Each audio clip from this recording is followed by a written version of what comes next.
Teriakan nenek yang diruda paksa cucu gegerkan warga, pelaku diamuk massa.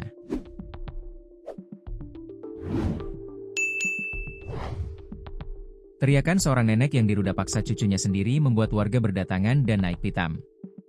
Melansir Tribun News, pria inisial J, 45, di Kabupaten Serdang Bedagai, Sumatera Utara, nekat meruda paksa neneknya berinisial SS, 81. Akibat perbuatannya, warga geram lalu menghakiminya hingga babak belur.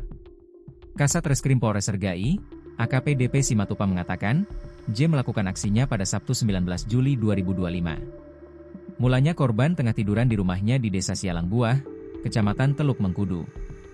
Sekira pukul 10.45 WIB korban sedang rebahan dengan posisi miring di dalam kamar tidur dikarenakan lagi tidak enak badan, ujar Simatupang dalam keterangan persnya, Sabtu 26 Juli 2025. Tiba-tiba pelaku datang dan memeluk korban dari belakang. Kala itu korban sempat menyuruh pelaku pergi. "Awas kau, aku lagi demam," ujar Simatupang menirukan ucapan korban. Namun pelaku tidak menghiraukannya dan justru meruda paksa korban. Spontan korban menjerit meminta tolong. Warga yang mendengarnya kemudian datang dan selanjutnya menghakimi pelaku.